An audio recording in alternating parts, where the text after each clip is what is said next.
Hi, I'm Maria Garrick, Superintendent of the Amherst, Pelham, and the Regional Schools. Thank you for joining us today for another topic of Voices of Our Schools. The topic today is school safety, preparedness, and response. And I'm really fortunate I have a wonderful group of people with me today to talk about this topic. I have Mike Morris, who was a principal at the elementary school and is now one of our educational directors. Welcome, Mike. Mark Jackson, principal of the high school. Mark. Dave Sloven, who's a principal at Southeast Campus, and he also directs a lot of our safety work at the school level. We have Mr. Musanti, who is our town manager. John, welcome. We have Chief Livingstone, who is our police chief in Amherst. We welcome you. Thank you. And we also have Tim Nelson, who's our Amherst fire chief, and he is also the town's emergency management point person, director. So welcome. Thank you. And Faye Brady, who's our director of student services, who's new to our schools. Welcome, Faye. Thank you.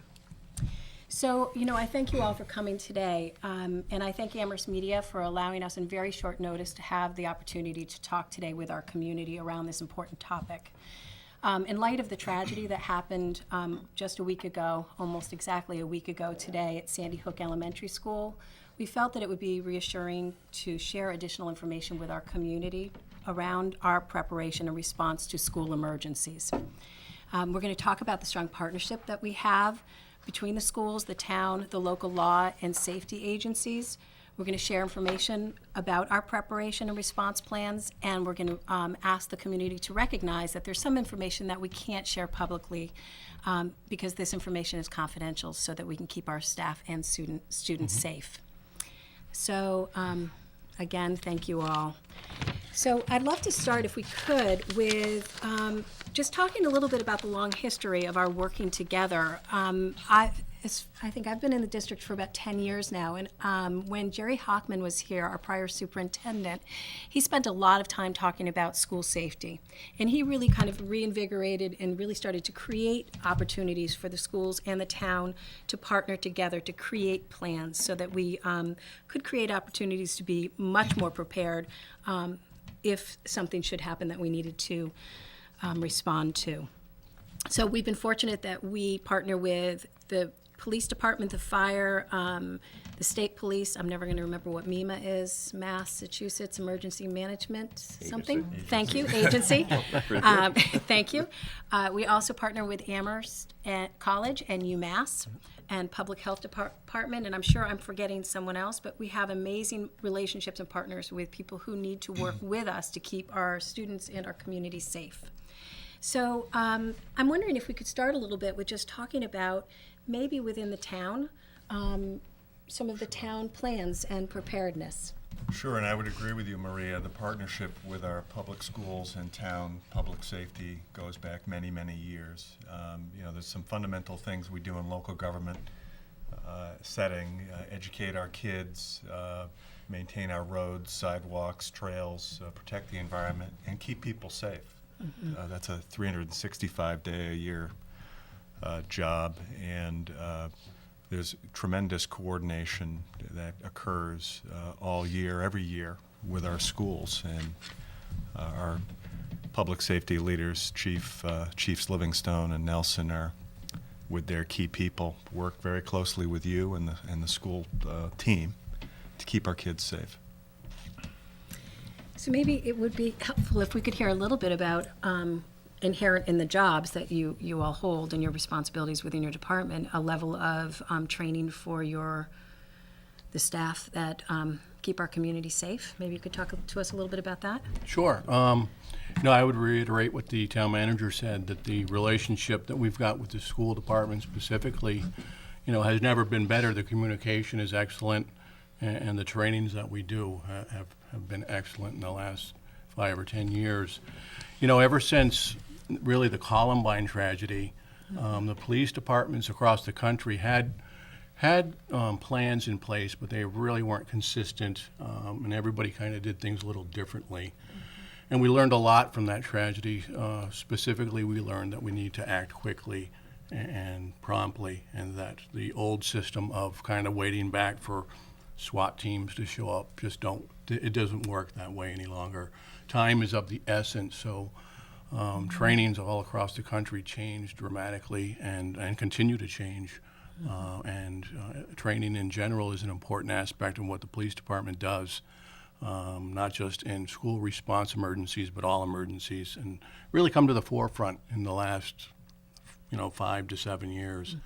And, our policies are being looked at every year. We do an annual review of all our policies, but specifically our school response policies and procedures, and again, communicate, with the schools and with the fire department and our partners at the university, Amherst College, and the town. So it's an area that's continuing to develop. It's an area that we need to stay on top of because, there are always new changes, new information that's continuing to come forward. So, Timmy, what else? I think that, one of the things I think you had said was about partnerships. And pre-Columbine, you had police doing one thing, fire Yes. kind of doing it something else. When it had to be a joint operations. And since then, and one of the refreshing things I found since I got here was that there has been a long-standing relationship between fire, police, and schools. Right.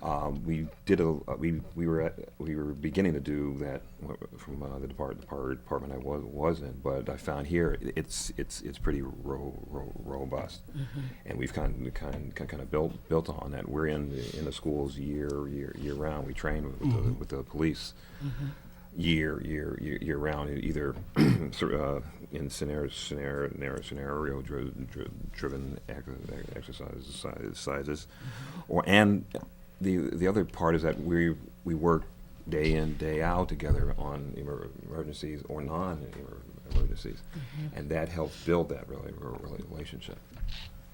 Yeah, it was always easy for the police and fire to work together, especially in the town of Amherst. Yes, yeah. We do it so frequently, whether it's just a small traffic accident or a structure fire, that sort of thing. But so the fact that now we have just about every department in town involved in any sort of response, and as you mentioned, Maria, the university police, this Massachusetts State Police, and then entities like the Department of Public Works, Health, Amherst College they're all involved in our tabletops and any kind of communication that we have. So. I think the biggest part is that there's a team-based concept here, with the focus on public safety, and that is our key. Yeah, I have to say that it's really helpful that we have these ongoing relationships because it is about people getting to know each other, to be able to talk, especially when a tough situation happens. You don't want to have to start creating a relationship in the midst of a crisis. Right. So just that I know that when we are dealing with an issue, whether it's just what information to put out, we may have difference of perspectives because we have different audiences. Right. So I appreciate that I can call and say, all right, well, what are you thinking about this message that's going out? And we get to a place where we can agree to get information out that makes sense for everyone. And that does heavily rely on the practice, the relationships, and working consistently together. That's great. I think that side story that John was out on a call with the police one night, and he talks about how they went to I think it was a car accident. Police were there. We were there, and he was struck by how seamless the work went. There wasn't a lot of talk between us and the police, but we all knew what we had to do. It may have been one word or just a look or something like that, but that translates to all types of incidents, and that comes from years of working together. Right. Gather to a common goal. And I have to say I greatly appreciate that as well because we've had opportunities, unfortunately, to be involved in situations where there are emergencies and the police and fire are there. And when I come onto the situation or the scene, I have relationships with those people. It's, I'm watching them do their work, which is reassuring, powerful, and very coordinated. And because we have worked together so well for so long, the police who I typically know the person will come up and say, Maria, let me tell you what's going on here. It makes the work in a really tough situation so much easier. Sure. So I greatly appreciate it. I would love, if we could talk maybe a little bit too about, so how the connections between the town and the schools, and kind of how does this play out for us? So maybe we can talk a little bit about maybe tabletop trainings. So I don't know if Dave, if you want to talk a little bit, because we should acknowledge Lieutenant O'Connor, who's been Oh, yeah.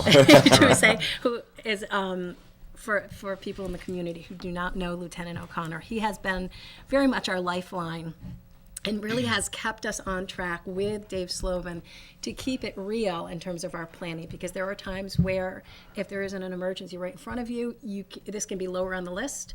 But I have to say, Lieutenant and Dave have kept us in this conversation for 8 strong years now. So Lieutenant is not here with us, but maybe, Dave, you can speak for maybe both of you and talk a little bit about some of our practice. Yeah, so the relationship that we have with the police and fire is most important when it's one-to-one, and because those are often how we're dealing with situations.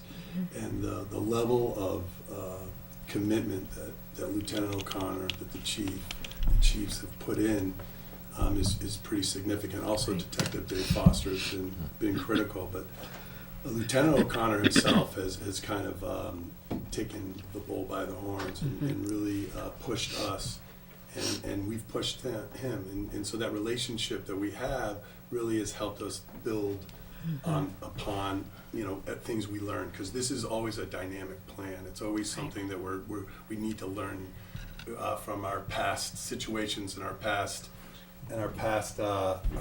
mistakes. And so we put a lot of time into that. And one of the things that we learned was that when we get everybody together, and in a tabletop situation, meaning we have a real life scenario that we play out with all the chiefs, Amherst College chief, with the UMass deputy chief, and we've been doing this for now 7 years.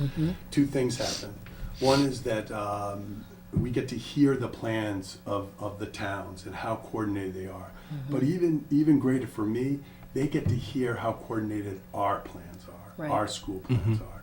And all those plans have been built together. Right. So it's kind of just reinforcing the level of commitment that we put into the plans. And we've been doing tabletops for 8 years, I think, and have had about 9 or 10. Right. And so it's always a real-time scenario, something that maybe have happened before, and we go through it, and everybody has to, in the school and also from the departments, react and respond. And that's where we think we get our greatest growth. Right. And I just think, and then the opportunity to debrief, because this is a learning opportunity, but the more we practice these responses, it becomes much more rote, which is what you want in an emergency situation. You want people to not have to really think, what should I be doing now? You want it to be pretty automatic. So, I appreciate the tabletops. I find them to be very powerful. We've been doing those at the district level. This year, we are also going to look at school level trainings to broaden what we have in place. Maybe Mark or Dave could talk a little bit about some of the work that happens at the school level for like the yearly routines of what you speak to. Maybe Mark, you speak to staff about, if you don't mind, kind of jumping around a little bit. So the other thing that Dave didn't mention, I don't know if you want to hold that up, but Yeah, please. so this is the flip chart that Dave had developed.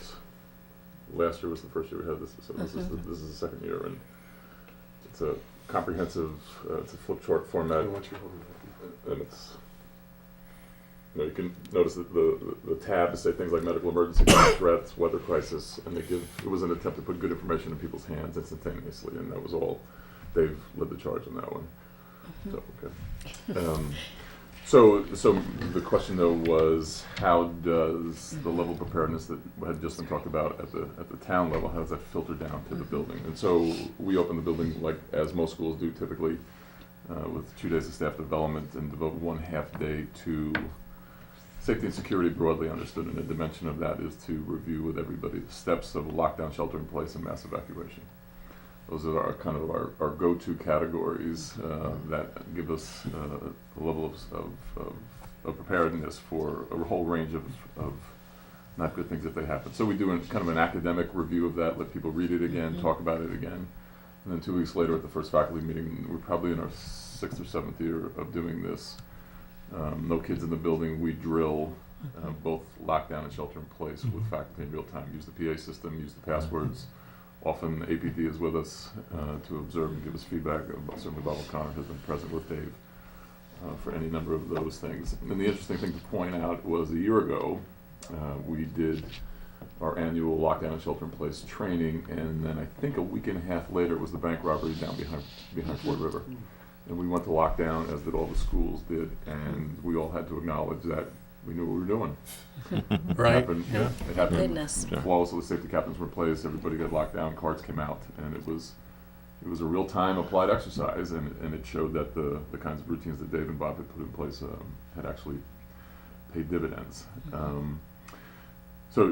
So you want me to keep going on the other points? Yeah, or- why don't you go ahead and hit some of the other points around swipe and that sort of thing, and then we'll go back to maybe walkthroughs and such. So I think this is the second year that all schools in the district are locked, all exterior doors and all schools are locked during the school day. And so I'm wearing a swipe card, as do Yep, we have ours. all faculty and staff, certainly at the high school, and I believe at all schools as well. And this is the first year that it doubles as a swipe card. So it enables us to transition where we are right now in light of the events of the last week to minimize the amount of front door activity in terms of buzzing the central office, because people can swipe themselves in and out. The other thing it's going to enable us to do is to keep the doors locked longer in the morning, because typically we've opened them very early, and now they can stay locked until about 7 o'clock. And lots of adults get there between 6 and 6:30. They can now let themselves in, but the building will still be secured until the kids come in. So I think that's a significant growth area for us that we're about to implement for the new year. Thank you. Mike, did you want to jump in? Yeah, if I could, I just wanted to go back to the tabletops that Dave and Lieutenant O'Connor organized, as well as the school-based ones. One of the really important things that comes out of it, it's a training, but it's a different training each year. In other words, it's a different scenario that comes up. So over time, the staff's getting exposed to many different scenarios that could play out. And so the other thing I would say is we get safer because we have our routines down. We also get safer because there's always a feedback loop, on all sides. So, there'll be new people in buildings, there'll be new people on safety teams, so they need it just for that level of routine. But we also always ask people, what are some steps you're going to take, right? Because there's always something in our personal response plans that, given a different scenario, we learn by doing it. So I know it might seem like you're doing it each year, and that might get repetitive, but it doesn't feel repetitive because the scenarios change.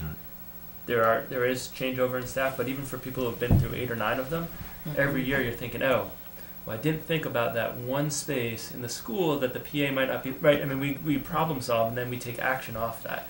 So it is a continuous loop of learning as we do safety, and it's not something we'll ever be done with. We always can get safer. We're always working to get safer, and we're very fortunate to have the support of expertise of police, fire, and others to help us along that path. Thank you, Mike.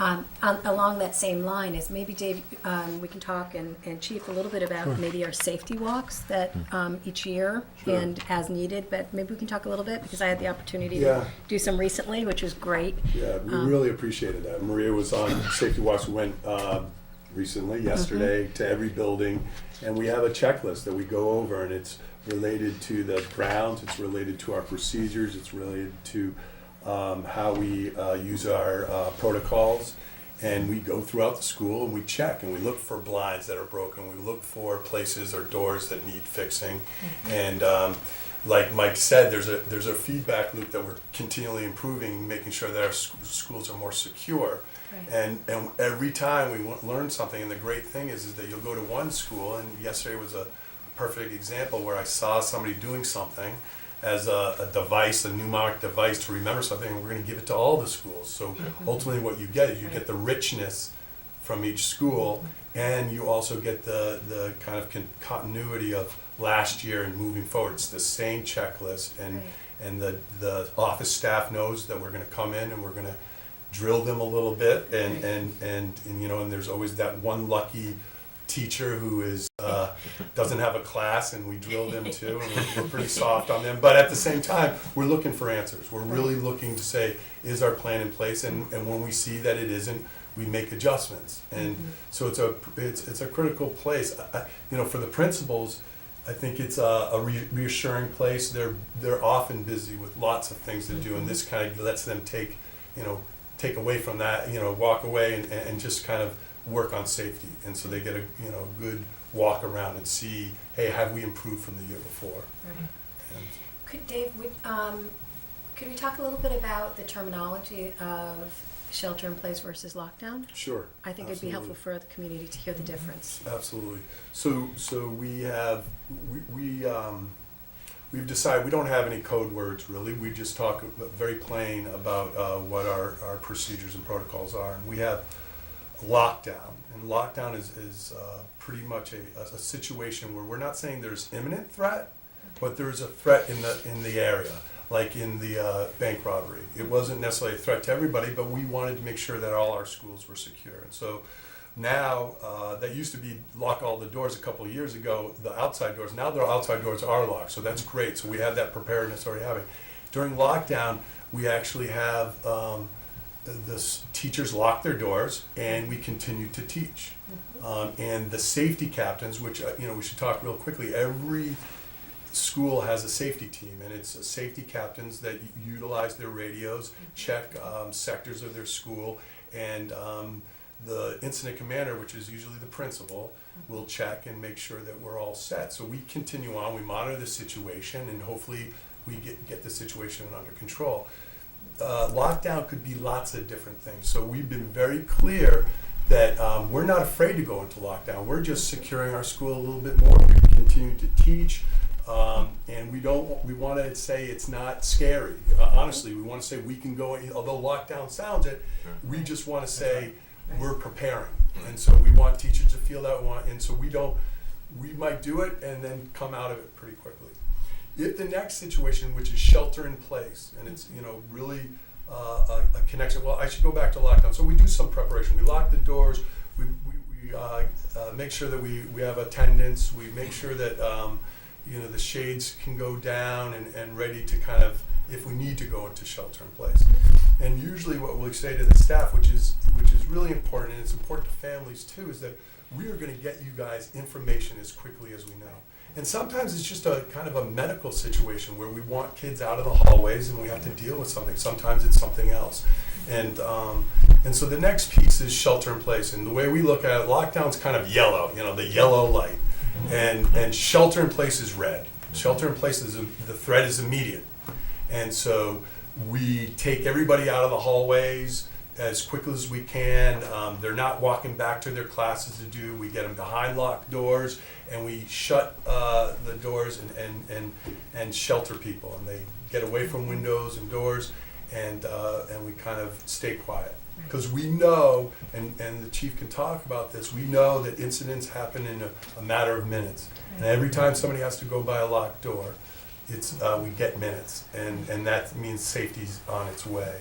And so we've been drilling that for a long time with staff, and we continually need to, and you continually need to talk about. The other piece that we do that most people know is just evacuation for like a fire drill. But that foundation of evacuation, of listening to directions, we've always said, following adult directions is probably our safest thing. Having relationships with a sub that's in the school, saying, hey, I'm here for you, if they're in the next class or in the quad, is pretty important. It's a piece that we want to drill. And then Mike, which I smile and I love, he talks about our personal safety response plan. Well, we've been very clear that everybody's lockdown and shelter in place is in their own corner of the school world, right? So they need to really practice their personal safety response.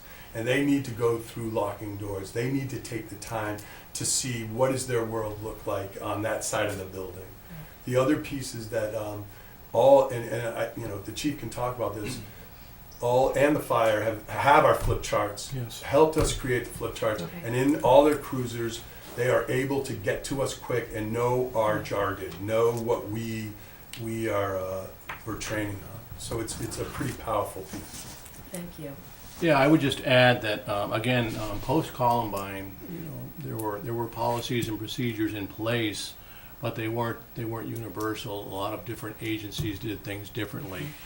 And one of the good things that came out of it is now the trainings and the jargon and the terminology is all universal.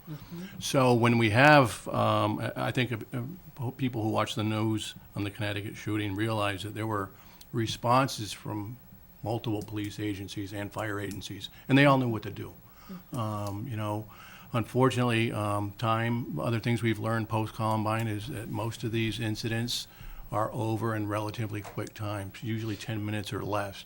And so we can kind of understand where our response times are so important on this. And in Amherst, I think both police and fire, you know, we know, you know, I won't get into exactly our response time, but we're comfortable with our response times to our schools and to our emergency responses.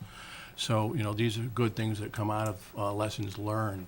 Mr. Slobin mentioned our cruisers. We have, you know, with the help of our IT department, we have blueprints, we have everything we need is at the touch of the fingertip of the officers that are responding, so they know ahead of time before they even get there exactly where they need to be and what areas they need to concentrate on. So these are all good things.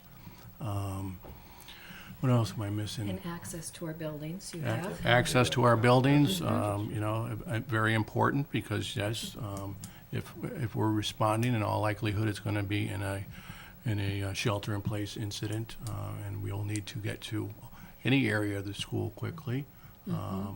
Again, we have protocols where we don't wait for additional responding units. We enter the school with 2 officers, and then as officers gradually get to the schools, they'll additionally respond to other areas of school depending on information we're receiving from the school department or other officers. So, you know, a lot of training goes into place, and you know, and I have to make sure I mention the town manager because every year we talk about budgets, and training is expensive. It's really expensive, and it's an area that has been historically in the Amherst Police Department, you know, going back to Chief Don Maya, an extremely important area for the Amherst Police Department, and so he continues to realize that and supports us on that. So, and the town as well. So, Please. Quick thing for me. I think what can't be lost here is the training that you do for your personnel and the way you train. It gives them the skills to deal with a myriad of situations, because you can't plan for every single thing, but you can lay a foundation for those skills to address what might come down the pike. Fighter pilots have a saying that you fight like you train like you fight, and I think that was probably evidenced by your response to the bank robbery. Who would have thought that? Right. But you did what you had to do based on your training, and that's what worked. I'd love to just comment on that as well, because people can look at situations after the fact and say, oh, you should have or you could have, because it's so easy for all of us to do that when a situation happens. When we're in it, you know, you make the best decisions, but again, it's based on that practice and that kind of rote. And for us, the going into lockdown is not a big deal. I mean, and I say that honestly, that if we have to lock our doors, there should be no worry about having to do that, because kids are still learning. And in this circumstance, we've learned from the police and from Lieutenant O'Connor when something should happen. You know, we went around a little bit around locking doors when the bank robbery happened, but Lieutenant O'Connor would say, if you have a situation where we all are going to that, we want your doors locked because we don't want to worry about the other schools and safety. We want to make sure that you are, because we, you know, resources are going in one area. So we really take that seriously. And I don't ever have an issue with not apologizing when we go, because it's all about keeping our children safe. yeah, that was absolutely the right protocol during that bank robbery situation. It was certainly what we would have requested and did request and wanted. So, you know, again, going back to what we talked about with the importance of training and our tabletop exercises. I know I've told this story before, you know, at one of our tabletop exercises, but in direct relation to the armed robbery where we went to lockdown. You know, the incident had ended, and so I was in close proximity to the Fort River School, and I said, oh, I'll go over to the school department and let them know that the coast is clear and everything's cool. and, you know, they can get back to normal. And I rang the buzzer. The door was locked. The doors were locked. The school was secure. And I buzzed in to be entered into the school, and the secretary, who I've known for 20 years, recognized my voice, and she said, "Hi, Chief." I said, "Hey, I'm just letting you know that the incident's over, and you can unlock your doors." And I was completely out of line, and she let me know that. She's like, "Chief, I know it's you, but, you know, this isn't our protocol, so unfortunately I'm not going to allow you to enter the school right now." So, you know, we had a good laugh about it later, but it was absolutely the right thing to do, and the chief was in the wrong, so the school department was in the right. So I love to tell that story, but it's absolutely proper training, you know. Yeah, I appreciate it, and I still laugh from that story at that time. And Monica, who was a brand new principal at that moment, was holding that line of "Nope, sorry." Yeah. I love it. I also want to mention too that we have, you know, over the past week, parents share, you know, questions, concerns, and we've been really responsive to thinking about areas where maybe we need to tighten up. So I do want to say to the community that we appreciate when that information comes in, and we are being responsive to, because parents are coming in and out of the schools and they see where they might, you know, after school, let's talk about that. So I've really appreciated that input from families, and communication with families is so critical when we're preparing and planning, but also when we're in the midst. So I'm wondering if we could talk a little bit, maybe Mike and Faye, talk a little bit about kind of communication with families and kind of routine, but also over the past week or so. So I don't know who would like to kind of start. Well, I think there's two facets to the communication. It's the planning and the safety part, and I like the idea of what we've all been talking about being proactive. So there's systems in place and there's structures in place and communication, and those hold even when somebody recognizes the chief.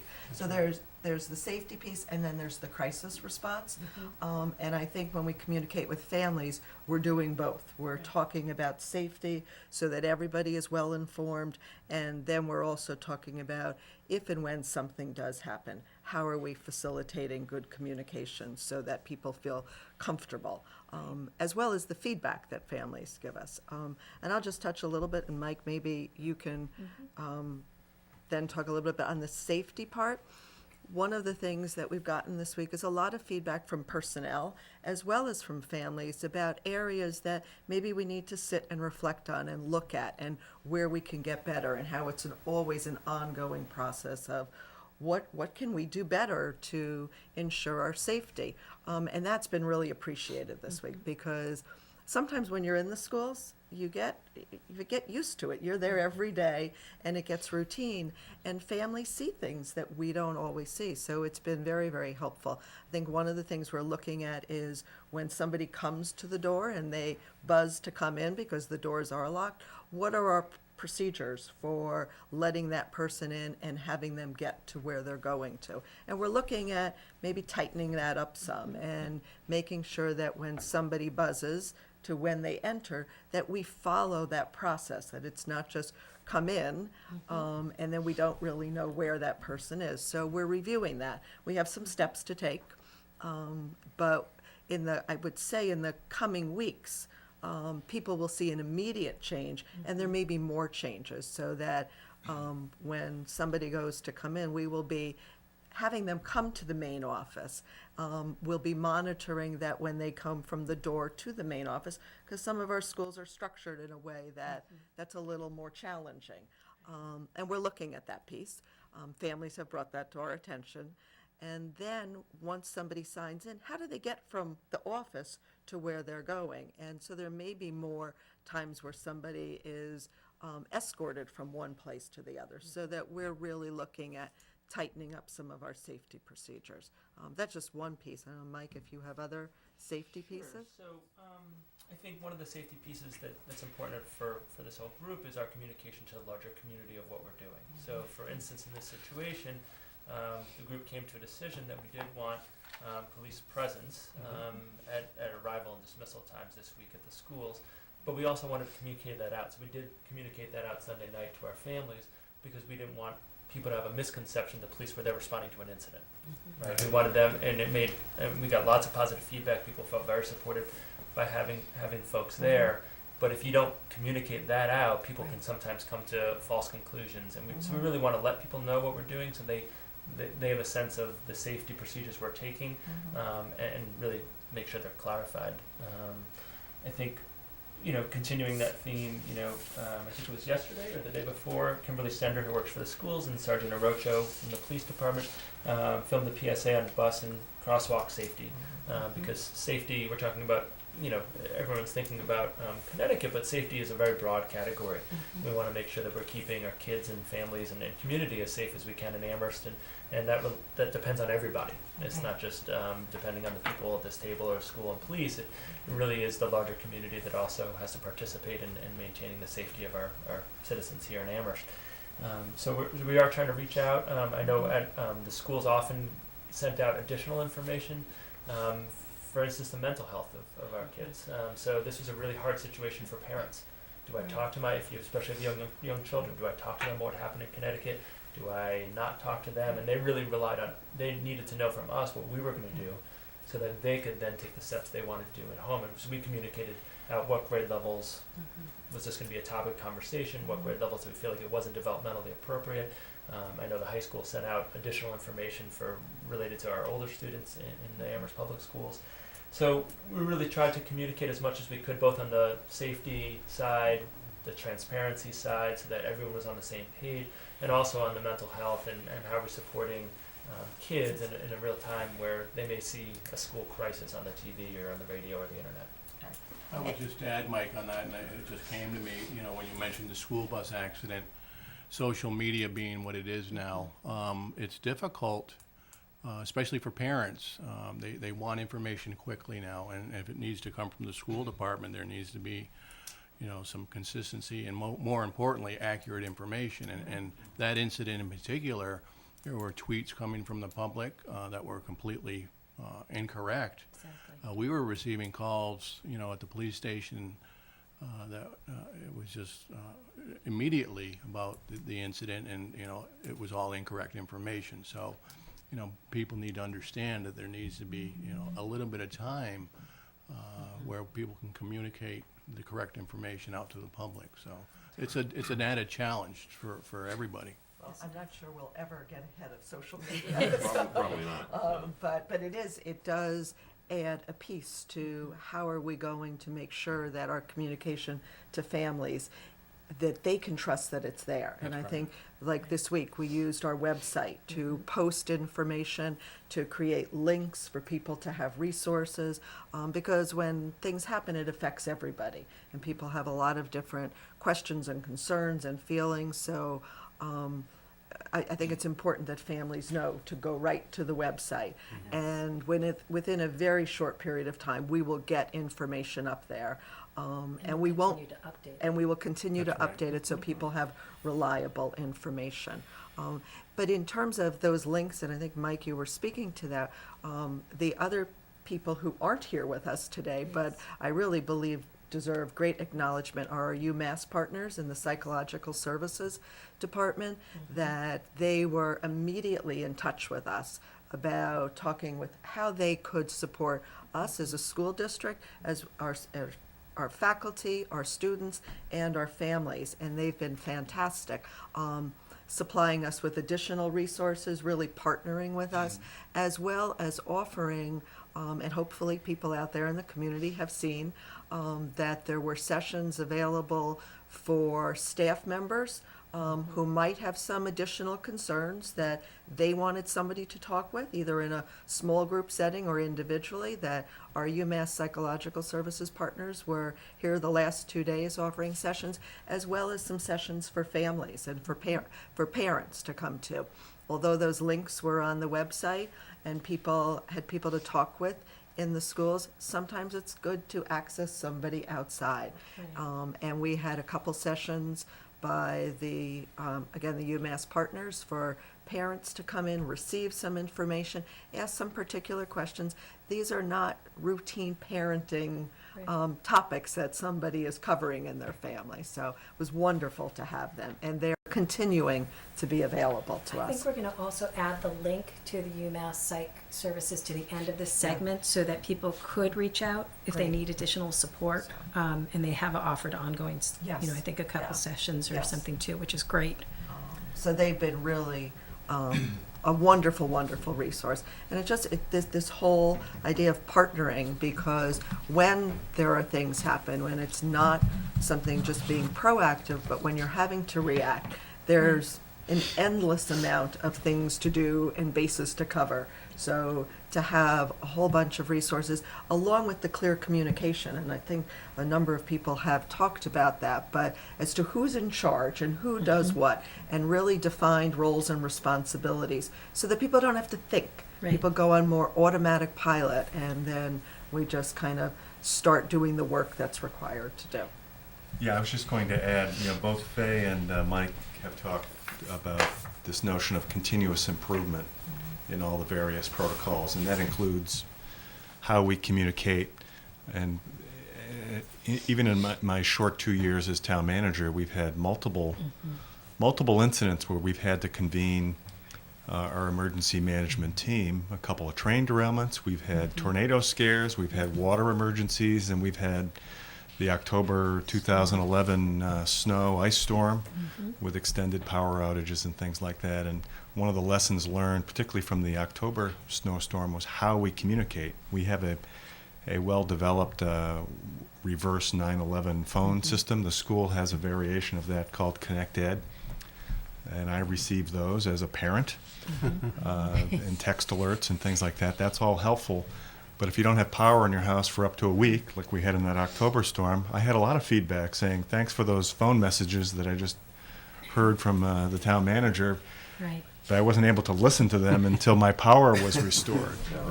So we talk about social media, which is one of the many tools that are out there. And I never thought you'd see me having a Twitter You are tweeting handle. now, right? We had some power outages in late October, and that was one of the ways I used in my role to communicate to neighborhoods in North Amherst where that had an extended power outage and some guesstimate from the utility company about when power might be restored. Right. So trying to stay ahead of that and anticipate how parents are communicating, or neighborhoods, or kids, having a presence on social media is one of the many tools.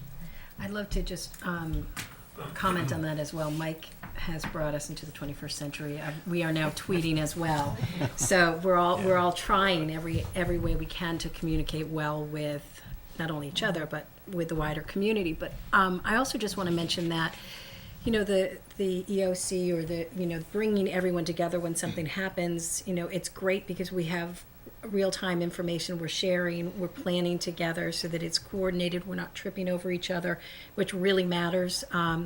Also, I would say within the first probably hour and a half after the tragedy last week, I was speaking to the chief and the town manager. So we were saying, okay, I'm going to write something, I'm going to put something out, would you like to look at it, give me feedback?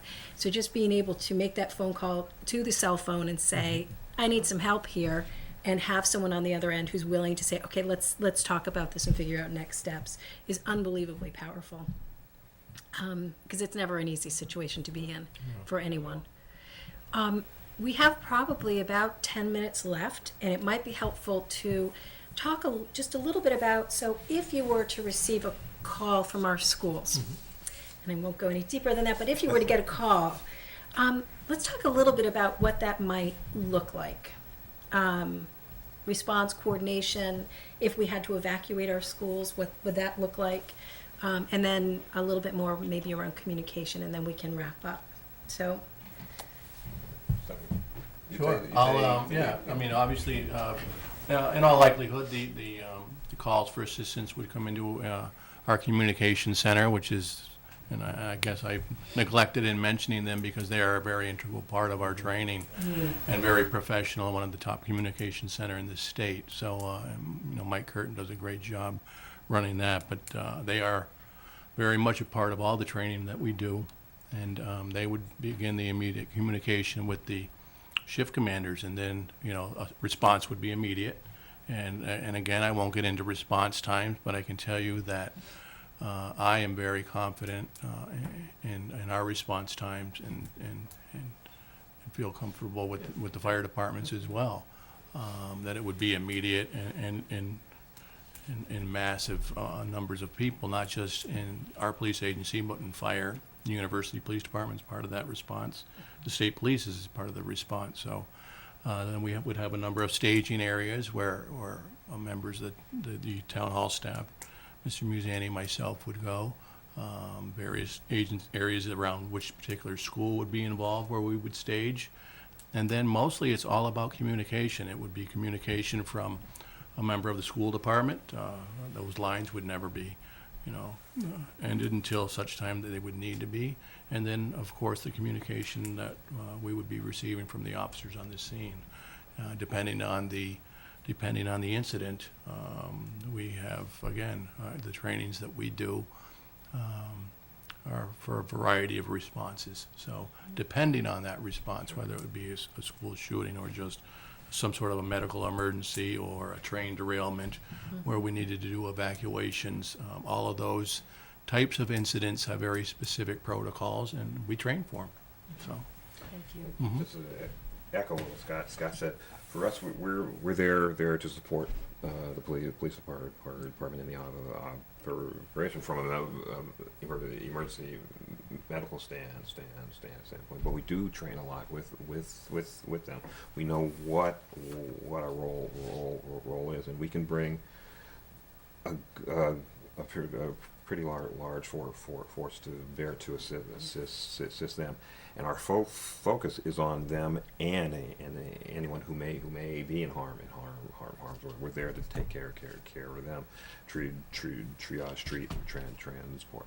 So it's again, we bring a robust force to bear. And another kind of a sidelight to that is that our fire department chaplain is the head of the Western Mass section of the Mass Corps of Fire chaplains, and he can bring his people into offer pastoral care and counseling right then and there during an incident and immediately afterwards.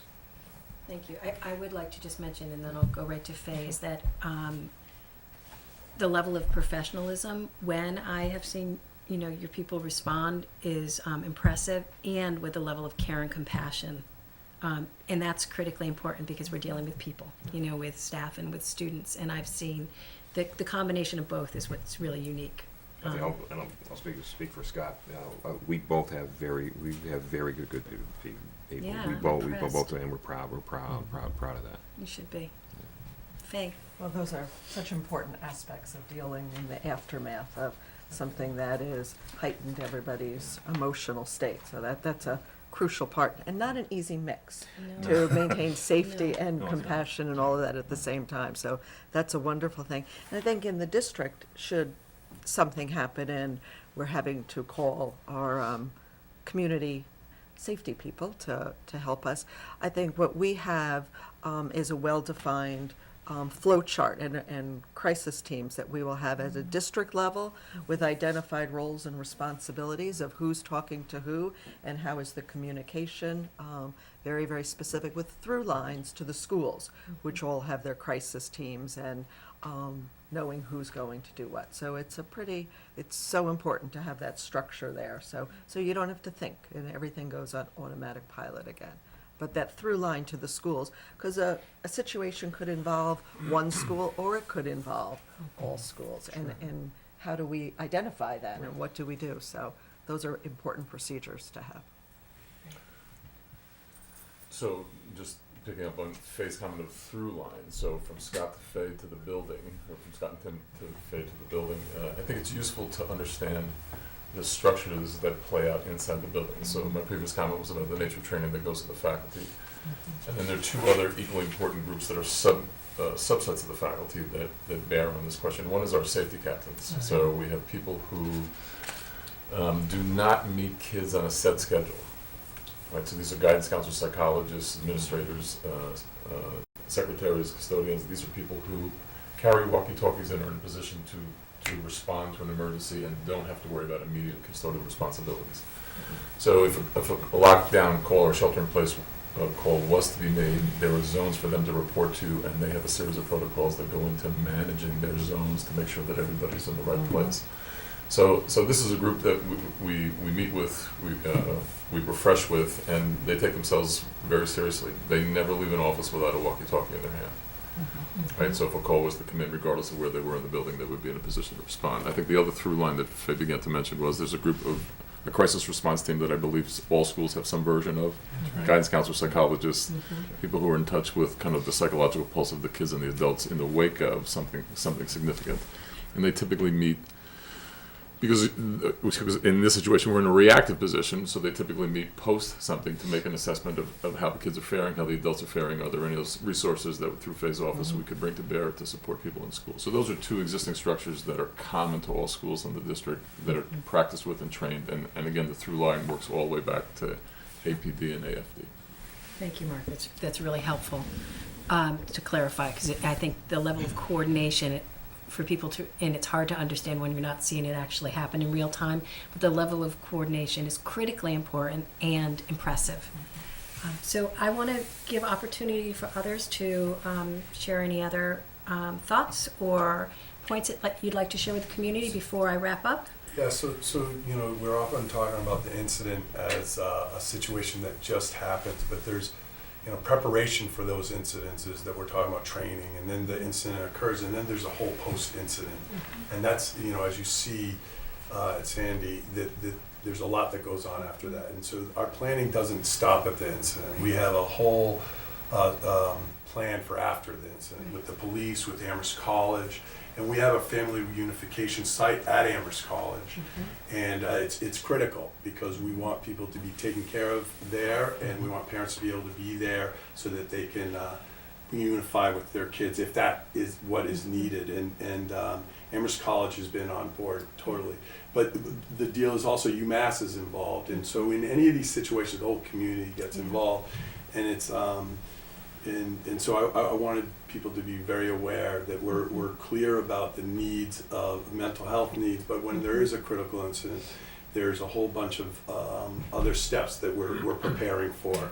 And one of the important things is that we say to staff and we want to say to parents is that sometimes it feels like radio silence, and it feels like 1 minute becomes an hour, and we are very aware of that. And it is like a high priority that we get information out to people on a regular basis, and that's also to media, and we have locations for media to hear what's the updates, and that's important because the people that are directly related to the incident and are trying to respond appropriately need space. They need to be able to do their jobs, and it's a critical piece that we're all kind of following along. So, one thing that we're always learning in this continuous improvement, which is important. We're not perfect. We are continually trying to get to there, and we have to learn from our mistakes. And when the bank robbery happened, we had too many phone calls coming from inside the school to the police department. Okay. And that's part of the whole new cell phone, and the police department had several things going on that day. We did. Not just a bank robbery. Yeah. That's why And after action reviews are so important for us to really Exactly. take the time. Exactly. So I'm going to have to close us. I know we could talk for hours, but I just want to say, I think we all agree that there's really nothing more important than the safety of our children.